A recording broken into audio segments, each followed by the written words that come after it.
என்ன பார்க்குறேன்னு பார்க்குறீங்களா? இன்றைக்கி முழு சந்திர கிரகணம்னு சொன்னாங்க. அதாவது நிலா சிகப்பாக பார்க்குறதுக்கே பெருசாக தெரியும்னாங்க. ஆனால் நாம் இருக்கிறது தமிழ்நாடு பகுதின்றதுனால இங்கே பார்ஷியல் லூனார் எக்லிப்ஸ் தான், அதாவது பகுதி சந்திர கிரகணம் தான் தெரியும். இருந்தாலும் பரவாயில்ல, நம்ம பார்த்தே ஆகணும் முடிவு பண்ணி இங்கே வந்தோம். ஏன் அப்படி பார்த்தே ஆகணும் நம்ம முடிவு பண்ணோம்னா, இன்னைக்கு தெரிகிற இந்த சந்திர கிரகணம் இதுக்கப்புறம் 2025க்கு அப்புறம் தான் தெரியும். இடையில ஒரு 2.5 வருஷத்துலேருந்து 3 வருஷம் வரைக்கும் சந்திர கிரகணத்தை பார்க்கவே முடியாது. அதனால மிஸ் பண்ணவே கூடாது அப்படின்றதுக்காக பார்த்துருவோன்னு வந்தோம். இங்கே வந்து பார்த்தா வானம் நல்லா மேகமூட்டமாக இருந்துச்சு. சரி, மேகமூட்டம் தானே, அப்பப்போ மேகம் விலகும் போது இடையில எங்கேயாவது நிலா எட்டி பார்த்துச்சுன்னா பார்த்துடலாம் அப்படின்னு பார்த்தா மழையே பெஞ்சிருச்சு. ஸோ சென்னையில் இருக்கிறதுனால நாங்கள் இதை மிஸ் பண்ணிட்டோம். நீங்கள் இருக்கிற இடம் என்ன, அங்கே உங்களுக்கு சந்திர கிரகணம் தெரிஞ்சா நீங்கள் மிஸ் பண்ணாமல் பார்த்தீங்களான்றதெல்லாம் கமெண்ட்டில் சொல்லுங்கள். இப்போ இந்த வீடியோவில் எதை பற்றி பார்க்க போகிறோம்னா, சந்திர கிரகணம்ன்றது என்ன, அது எப்படி உருவாகுது, அதே மாதிரி சந்திர கிரகணம் வந்துருச்சு அப்படின்னா நான்வெஜ்லாம் சாப்பிடக்கூடாது, கர்ப்பிணி பெண்கள் வெளில போகக்கூடாது, ரொம்ப ஜாக்கிரதையாக இருந்துக்கணும், இப்படிலாம் சொல்கிறாங்க இல்லையா, இதெல்லாம் உண்மைதானா இப்படின்ற மாதிரியான சந்திர கிரகணத்தை பற்றின பல விஷயங்களை ரொம்ப செய்முறை விளக்கத்தோட அனிமேஷனோட தெளிவாக பார்க்க போகிறோம். இவ்வளோ மழை பெய்யுது, அதனால் இங்கே வேண்டாம், உள்ளே போயிடலாம் வாங்க. இப்போ முதல்ல இந்த கிரகணத்தன்னைக்கு நான்வெஜ்லாம் சாப்பிடக்கூடாது, சரியாக செரிமானம் ஆகாது, செரிமான கோளாறுலாம் ஏற்படும், மனசு ஒருநிலையாக இருக்காது, அப்புறம் கர்ப்பிணி பெண்களுக்கு வயிற்றில் வளர்கிற குழந்தைங்களுக்கு ஏதாவது பிரச்சனை வரலாம், அதனால் கிரகணத்தப்போ வெளில போகாதீங்க இப்படிலாம் சொல்கிறாங்க இல்லையா. இது எல்லாமே பொய். இந்த மாதிரி வீடியோஸ்லாம் நீங்கள் பார்த்தீங்கன்னா அதை அப்படியே இக்னோர் பண்ணிட்டு போயிடுங்க. ஏன்னா சந்திர கிரகணம்ன்றது என்னன்னா, நம்மளோட சூரியன் நம்மளோட நிலா இது ரெண்டுத்துக்கு இடையில பூமி வருது.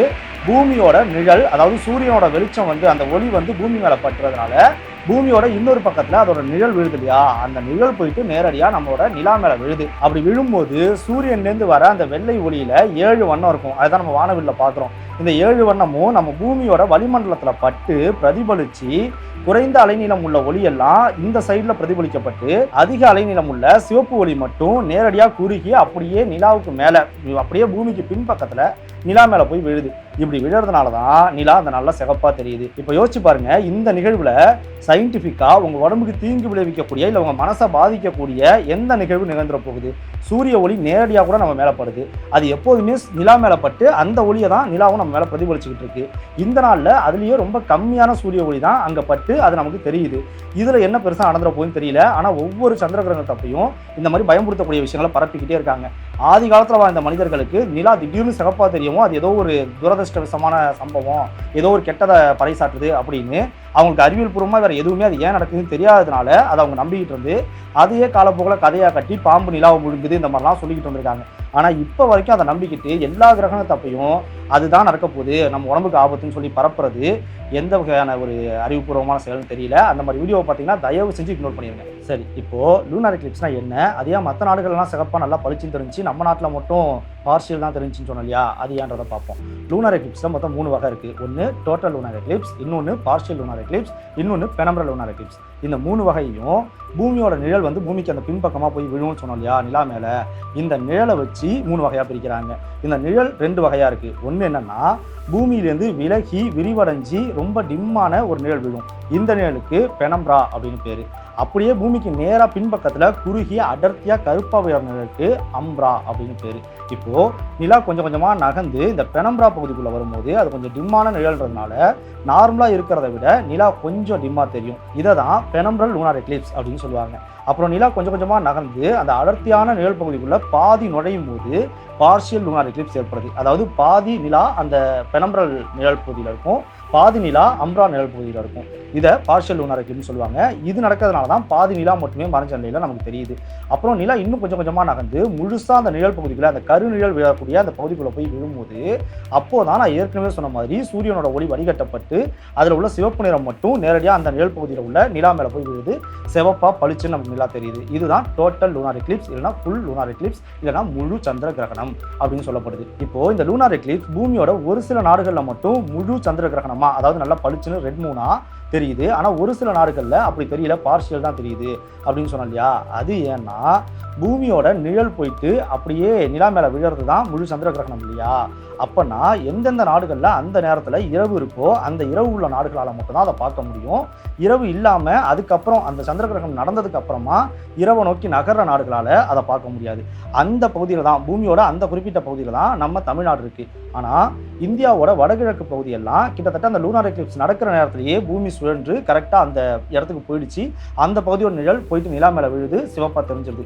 ஆனால் அது நடந்து அதுக்கப்புறமா மூணு கொஞ்சம் கொஞ்சமாக ரைஸ் ஆகி நமக்கு வரும்போது, தமிழ்நாட்டில் இருக்க நமக்கு வரும்போது பார்க்கும்போது அது முழு சந்திர கிரகணத்தை தாண்டி பார்ஷியல் லூனார் எக்லிப்ஸ் வரும்போது தான் நமக்கு அது தெரிஞ்சிருக்கு. அப்படின்றதுனால தான் நம்மளால முழு சந்திர கிரகணத்தை பார்க்க முடியல, ஒரு சில நாடுகளால் பார்க்க முடியும் அப்படின்றது.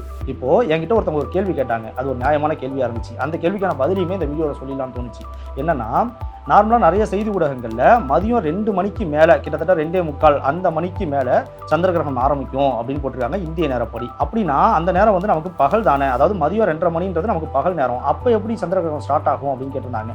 இது என்னன்னா, நமக்கு வெளிநாடுகளில் சந்திர கிரகணம் ஸ்டார்ட் ஆகுது இல்லையா, அதோட நேரத்தை அப்படியே இந்திய நேரத்துக்கு மாற்றி சொன்னது தான்.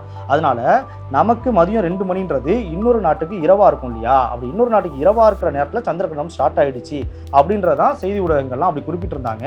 அது ஒரு சிலருக்கு குழப்பத்தை ஏற்படுத்திருச்சுன்னா அதுக்கான பதில் தான்.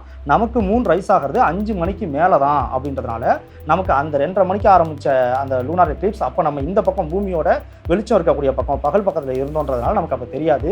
நம்மளோட பூமியோட சைட் கொஞ்சம் கொஞ்சமாக திரும்பி இரவு நோக்கி போகும்போது ஏற்கனவே லூனார் எக்லிப்ஸ் முடிஞ்சிருச்சு, அது பார்ஷியலை நோக்கி வந்துருச்சு, டோட்டல்லேருந்து பார்ஷியல் நோக்கி வந்துருச்சுன்றதுனால அது நமக்கு பார்ஷியல் லூனார் எக்லிப்ஸாக தெரிஞ்சிச்சு. அப்படிதானே தவிர 2:30 மணிக்கு நடக்குன்றதுனால சரி மதியத்திலே சந்திரகிரகணம் நடக்குது அப்படின்னு அர்த்தம் கிடையாது. சரி, இப்போ அடுத்த கேள்விக்கு வருவோம். மாசத்துல ஒரு நாள் கண்டிப்பாக சூரியன் ஒரு பக்கத்தில், நடுவில் பூமி, இந்த கடைசியில் நிலா, இந்த மாதிரியான அமைப்பில் எப்போதுமே இருக்குது. இது நடக்கும்போது நாம் அதை பௌர்ணமின்போம். அப்போ பௌர்ணமி மாதத்துக்கு ஒரு தடவை வருது.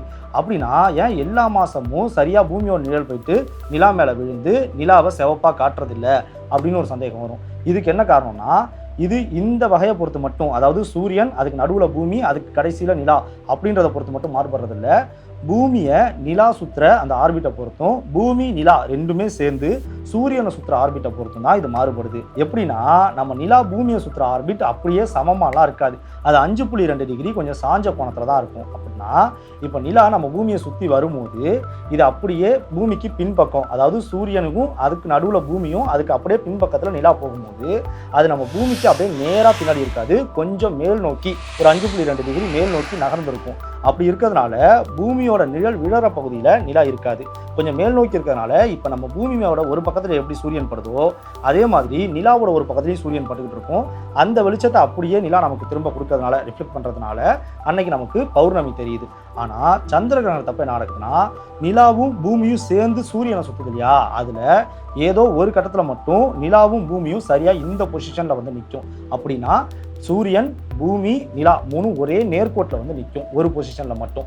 அப்படி நிற்கும் போது தான் பூமியோட நிழல் வந்து நிலா மேலே பட்டு நான் முன்னாடி சொன்ன மாதிரி முழு சந்திர கிரகணம், டோட்டல் லூனார் எக்லிப்ஸ் நடக்குது. இப்போ லூனார் எக்லிப்ஸ் பற்றி உங்களுக்கு ஒரு ஐடியா கிடைச்சிருக்கும். நான் முன்னாடியே சொன்ன மாதிரி நீங்கள் எந்த பகுதியில் இருந்தீங்க, உங்களால் இந்த சந்திர கிரகணத்தை முழுசாக பார்த்து ரசிக்க முடிஞ்சிச்சா அப்படின்றதெல்லாம் கமெண்டில் சொல்லுங்கள்.